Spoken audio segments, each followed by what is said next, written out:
Hey, Mean Matt here. So I did a review a couple years ago about WrestleMania 18. Check it out if you want. I don't care. Um, but yeah, check it out. And I thought, well, I always wanted to do another WrestleMania review, so here it is. Uh, in my opinion, one of the worst WrestleManias that I've ever bought.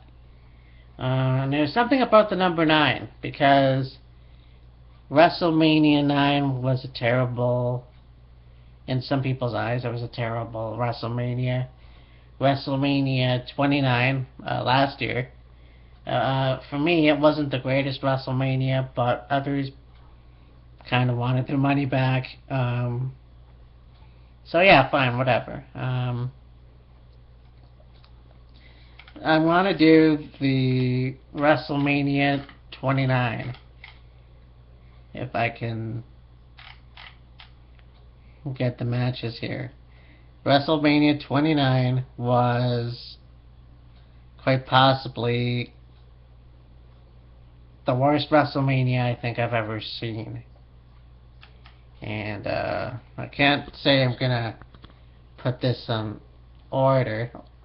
Maybe I will. Okay, here we go. So WrestleMania kicked off with the Cruiserweight Championship. Yeah, you remember the Cruiserweight? Vince McMahon just kind of fucking sailed the ship on that one.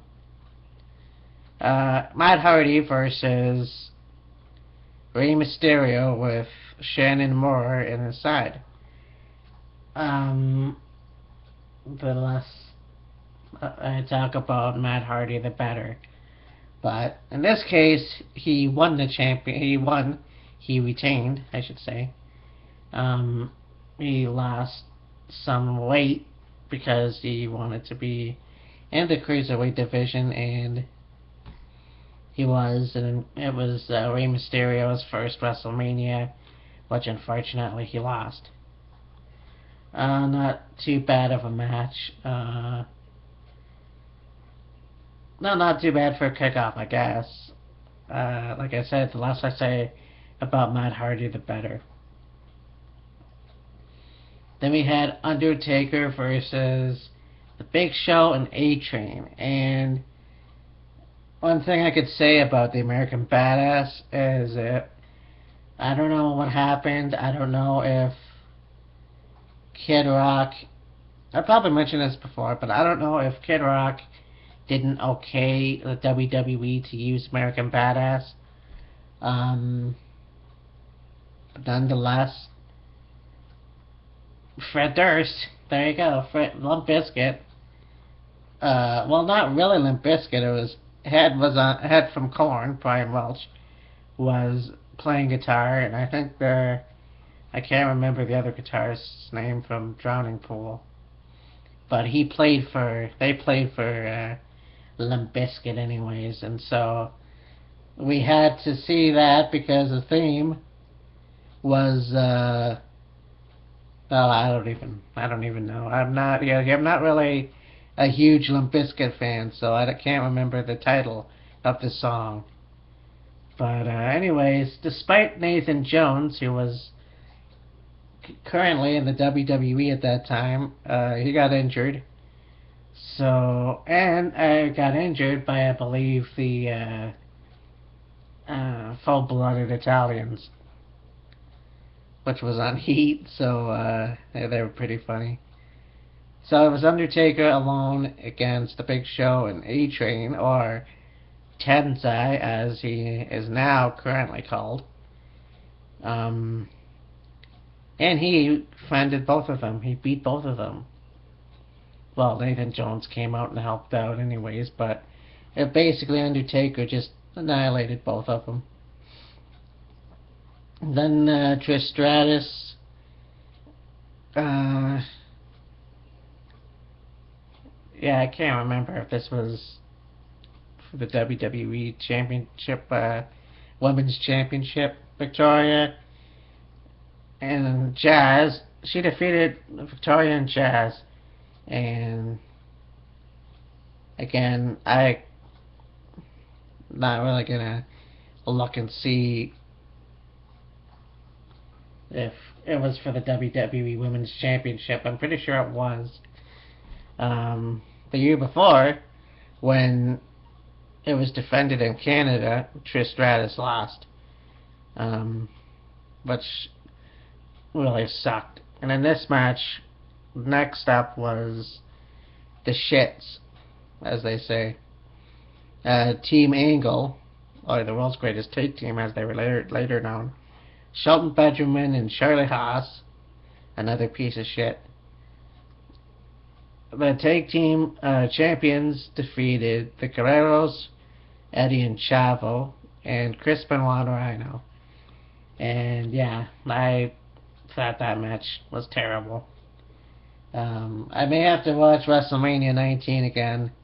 It's been a while since I've seen it, but from what I remember, it was a shitty match. Shawn Michaels versus Chris Jericho. Again, this is Chris Jericho. I think it was his third WrestleMania that he's lost. I think he won one WrestleMania that I know of, WrestleMania 17. And, here's two styles of wrestlers, similar but not really. Shawn Michaels was idolized by many, including Chris Jericho, so it was pretty cool to see both of them go at it. The ending was a little confusing, but I thought it was sincere until Chris Jericho kicked him in the groin. And I mean, I'm not a Shawn Michaels fan anyhow, so to see that, it was pretty funny. Should he have gone over? I don't know. I don't see why not, but it was HBK's first time back in the ring, so for Mr. WrestleMania to come back in his first WrestleMania since WrestleMania 14, maybe he should have won.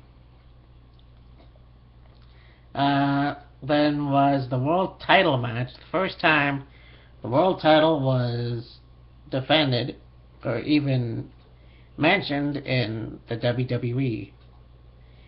Triple H, along with Ric Flair, of course, it was Evolution, took on Booker T. Now, despite what everyone else says, yes, I think that Booker T should have won the match. I don't know how the bum leg had started. I didn't even know he was injured. But it is what it is. I mean, I often think that Paul Levesque is a racist. I don't know. Sometimes, but you know what? It's just a match that could have been, better if Booker T went over, but whatever, Yeah, not too much to say about that, except it was a little disappointing. Then you had the match that saved WrestleMania 19. Hulk Hogan, returning Hulk Hogan. Actually, no. He came back to WrestleMania 18 in Toronto, and with Hall and Nash of the NWO. So he was Hollywood Hogan at that point. So WrestleMania 19, he came out in the classic Hulk Hogan yellow and red to face Vince McMahon, and I gotta tell you, that match actually did save WrestleMania 19, in my opinion. I mean, they pulled out all the stops, and there was a lot of blood, a lot of gore. Surprise appearance from fucking Roddy Piper. I thought that was pretty cool. I couldn't wait to see where they were gonna go with it. But yeah, it was a good match, and you can't really ask for any better, despite all the other matches that you saw. I mean, Michaels and Jericho were said to be the best match of the night, and I don't know if it's because of who I am and how I think, but that, to me, no. I think Hogan versus McMahon was a better match. Then Dwayne The Rock Johnson came back, and we all know what happened. Stone Cold a year before, a few days after WrestleMania 18, took his ball, supposedly, and went home. Then The Rock came back from doing movies. He decided that he was going to become a heel. And, yeah, he came back, and then Austin came back, and perfect timing for WrestleMania match number 3 to end off the trilogy. And The Rock won, surprisingly. And looking back at it, I mean, back then I was a little pissed off because I'm a huge Stone Cold mark. But at the same time, there you go. I mean, I think he decided to give one to The Rock. And, that's just the way it is, again. At that time, Steve Austin was still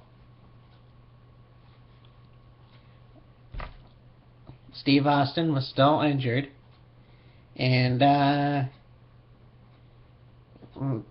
guess he decided that The Rock should win. But it was so close, I tell you. But yeah, here it is, the main event: Brock Lesnar versus WWE Champion Kurt Angle, and their feud went back and forth for a couple of months, and it was an interesting feud, I thought. Again, if you can take Kurt Angle, Charlie Haas, and Matt Hardy and put them in the asshole pile, and that didn't make any sense, but I just despise those three right there. But anyway, so he's the WWE champion, and it was a good lead up to the WrestleMania 19 main event, and no, they didn't disappoint. The ending, where the big guy, Brock Lesnar, who's as tall as he is, decided to do a move that is normally used for the lightweights, and so doing the moonsault could have ended his career, or even worse, his life, which thankfully did not happen. But he did win the WWE Championship, so I think the lead up to there was it kind of made a role reverse where I know it didn't. No, it turned Kurt Angle face, and then later on in the year, as it came to a close, Brock Lesnar turned heel. So, and then they had that infamous match on SmackDown, the 50-man Iron Man, 60-man Iron Man match. But yeah, the match was pretty cool. Also, to see Kurt Angle and Brock Lesnar show respect for each other was really the first time I've ever seen that at that time. So, to me, that was pretty cool. But that was WrestleMania 19. Again, that was